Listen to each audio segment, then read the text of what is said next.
नमस्कार आप सबका मेरे इस नए व्लॉग में। ये जो भी व्लॉग है मेरे रिसेंट ट्रिप जो थी पुणे में भीमाशंकर ज्योतिर्लिंग, नासिक में त्र्यंबकेश्वर ज्योतिर्लिंग, उसी के साथ साईं बाबा मंदिर शिरडी और शनि शिंगणापुर पर। ये जो भी ट्रिप थी इसमें होने वाला कुल खर्चा, रहने की सुविधाएं और आने जाने का माध्यम, इसके बारे में आपको पूरी जानकारी दी जाएगी, तो बने रहिए।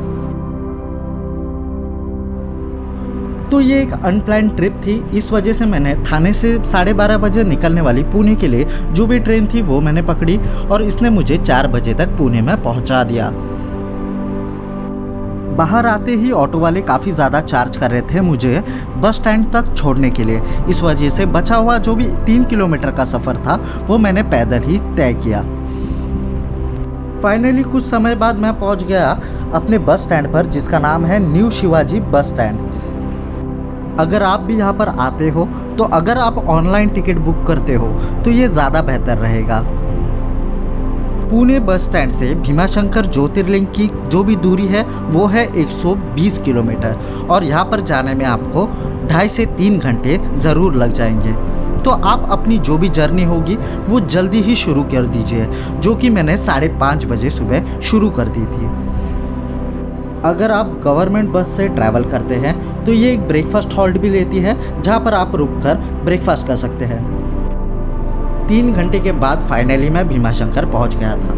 काफ़ी ज़्यादा भीड़ होने के कारण हमारी बस को पीछे ही रोका गया था और हम 10 मिनट आगे चल कर गए टूवर्ड्स भीमाशंकर मंदिर। तो ये है मुख्य भीमाशंकर ज्योतिर्लिंग का प्रवेश द्वार। पहले तो आपको यहीं से जाना होता है, फिर आगे जाकर लाइन में लग जाना होता है।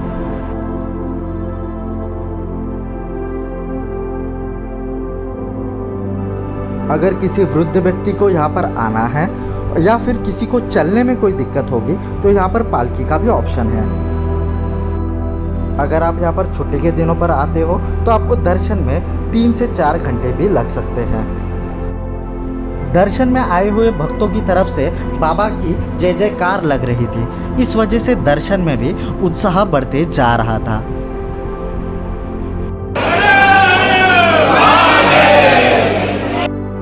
आखिरकार 4 घंटे बाद मेरा ये दर्शन का सपना पूरा हो चुका था।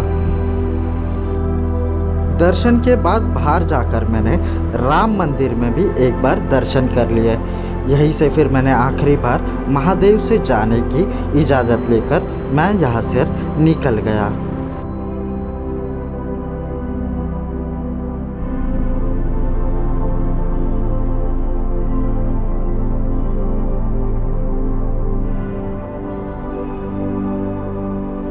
दर्शन के बाद आप घर जाते समय यहाँ से अपने करीबियों के लिए और अपने रिश्तेदारों के लिए बाबा का प्रसाद ले जा सकते हैं। अब इसी दिन निकलना है आपको भीमाशंकर से नासिक के लिए। तो आपको भीमाशंकर बस स्टॉप पर जाना है, वहाँ से आपको मचार के लिए बस या फिर आप टैक्सी ले सकते हो। बस आपसे 95 रुपीज़ लेगी और टैक्सी आपसे 150 रुपये लेंगी। मचार से अगर आप नासिक के लिए बस पकड़ते हो तो यहाँ से आपको 235 रुपये की टिकट लगेगी और साथ ही साथ आप 3 घंटे में नासिक पहुँच जाओगे। अगर आप 9 बजे तक नासिक पहुँच जाते हो तो आपको आगे त्र्यंबकेश्वर के लिए 10 बजे तक बस मिल जाएगी, जिसका टिकट होगा 45 रुपीज़ और आपको उतरना होगा भक्त निवास गजानन महाराज समिति के यहाँ पर। यहाँ पर आपको रहने के लिए प्रति व्यक्ति प्रति बेड हर दिन का 60 रुपया लिया जाता है और यहाँ पर आपको ब्रेकफास्ट यहाँ पर 15 रुपये में दिए जाते हैं और यहाँ पर आपको लंच और डिनर 40 रुपीज़ में दिया जाता है। अगर आपको यहाँ पर रूम अवेलेबल हो जाते हैं तो यहाँ पर आपको रुकना होगा। तो जिस दिन आप रुकोगे उसके नेक्स्ट डे भी आपको बुकिंग करनी होगी, क्योंकि नेक्स्ट डे आप दर्शन करोगे और यहाँ पर स्टे करोगे, उसमें पूरा दिन आपका चला जाएगा। तो आपको 2 दिन की बुकिंग करनी है। तो दूसरे दिन की शुरुआत हमारी ब्रेकफास्ट से हुई, जो कि हमने गजानन समिति में ही अपने प्रसादालय में खाना पसंद किया। फिर हम वहाँ से गए त्र्यंबकेश्वर मंदिर की तरफ, क्योंकि आज हमें करनी थी भीमगिरी पर्वत की ट्रैकिंग। ऐसा कहा जाता है भीमगिरी पर्वत के ऊपर गोदावरी नदी का उद्गम स्थान है और दूसरी तरफ जटाशंकर मंदिर। भीमगिरी पर्वत पे जाने से पहले हमने यहाँ पर गंगा गोदावरी मंदिर के दर्शन लिए। ये मंदिर मुख्य त्र्यंबकेश्वर ज्योतिर्लिंग से 100 मीटर के दूरी पर है।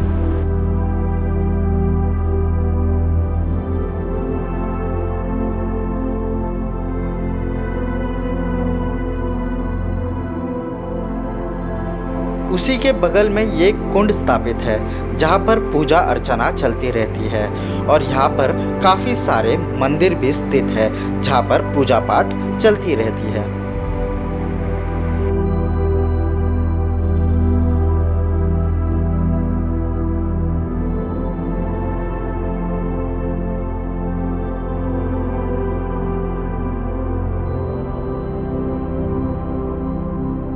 यहाँ पर दर्शन कर कर हम भीमगिरी पहाड़ के लिए रवाना हो गए।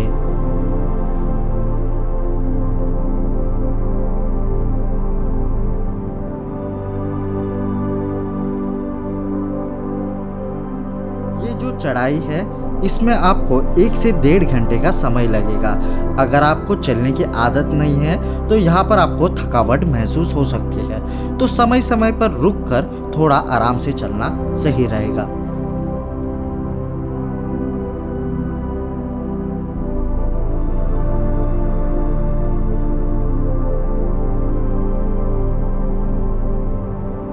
ऊपर जाकर जो आपको नज़ारा देखने मिलेगा वो काफ़ी ज़्यादा सुंदर होगा, पर जैसे कि इस पहाड़ी पे आप चढ़ रहे होंगे तो यहाँ पर आपको बहुत से बंदर दिखाई देंगे। तो अगर आपके हाथों में कुछ है तो वो आपसे छीनने की कोशिश करेंगे, तो इस बात को थोड़ा संभाल के रहिए।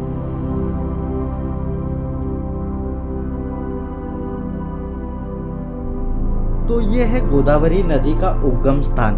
यहीं पर गोदावरी माता का मंदिर भी है। वहाँ पर हमने दर्शन लिए और हम जटाशंकर मंदिर की तरफ रवाना हुए।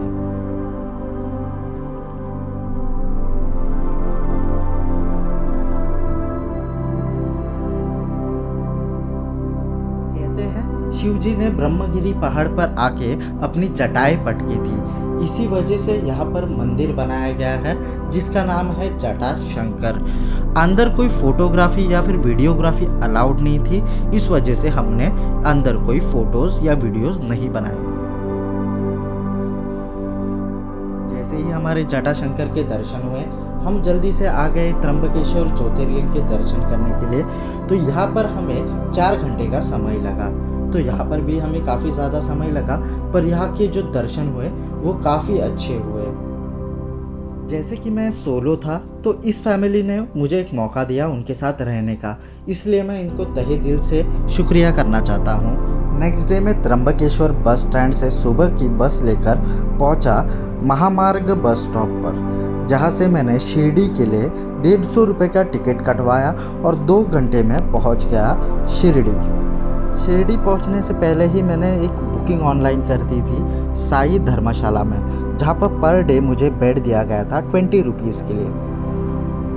धर्मशाला में बैग रखकर मैं खाने के लिए चला गया था प्रसाद, जो कि एक मुफ्त प्रसाद दिया जाता है प्रसादालय में। वहाँ से मैं गया था साईं बाबा के मंदिर मतलब समाधि स्थल पर उनके दर्शन लेने के लिए। मात्र 15 मिनट में मेरे दर्शन हो चुके थे। फिर वहाँ से मैं गया द्वारका माई और चावड़ी में, वहाँ पर मैंने दर्शन लिए।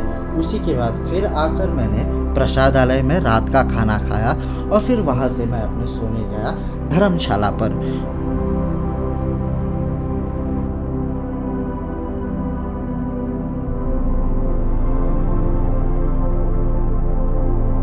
तो दूसरे दिन सुबह जल्दी मैं निकला था शिरडी से शनि शिंगणापुर मंदिर के लिए। दोनों के बीच का डिस्टेंस 70 किलोमीटर्स है और इसके लिए आपको ट्रैवलर्स 200 रुपीज़ चार्ज करेंगे। ये जो भी ट्रैवलर्स होंगी वो आपको शिरडी के मुख्य मंदिर से बाहर आपको दिखाई देंगी। यहाँ से आपको 1.5 घंटे में शनि शिंगणापुर में लाया जाएगा। वहाँ पर आपके दर्शन काफ़ी जल्दी हो जाएंगे। मैं जब गया था मुझे सिर्फ 2 से 4 मिनट का समय लगा था पूरा दर्शन लेने में। यहाँ पर शनि देवता जो है वो मंदिर में नहीं है, उनकी जो भी प्रतिमा है वो खुले में रखी गई है, जहाँ पर तेल का अभिषेक होता है। साथ ही साथ वहीं पर दर्शन लिए जाते हैं भक्तों द्वारा।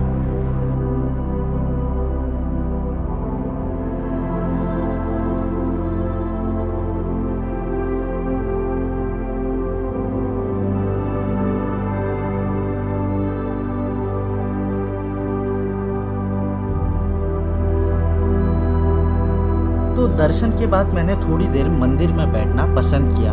फिर यहीं से प्रसाद वगैरह लेकर मैं अपनी गाड़ी के लिए रवाना हुआ। वहाँ पर हमारे ड्राइवर साहब रुके थे जो मुझे शनि शिंगणापुर से शिरडी में छोड़ने वाले थे। और मेरी आज ही शिरडी से मुंबई जाने की ट्रेन भी बुक थी, तो मुझे जल्द से जल्द पहुंचना था शिरडी में, ताकि मैं थोड़ी देर आराम कर सकूं, फिर वहां से जा सकूं रेलवे स्टेशन पर। तो आप शिरडी के मंदिर के बाहर से शिरडी रेलवे स्टेशन पर शेयरिंग ऑटो में 20 रुपीज़ में पहुंच सकते हो।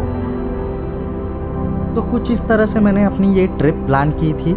अगर आपको ये वीडियो पसंद आया होगा और अगर आपको ये इन्फॉर्मेशनल लगा होगा तो प्लीज़ इस वीडियो को लाइक करें, शेयर करें और इस चैनल को सब्सक्राइब करें, ताकि ये भी ग्रो होता रहेगा। और अभी कमेंट बॉक्स में लिख देते हैं इस बार हर हर महादेव।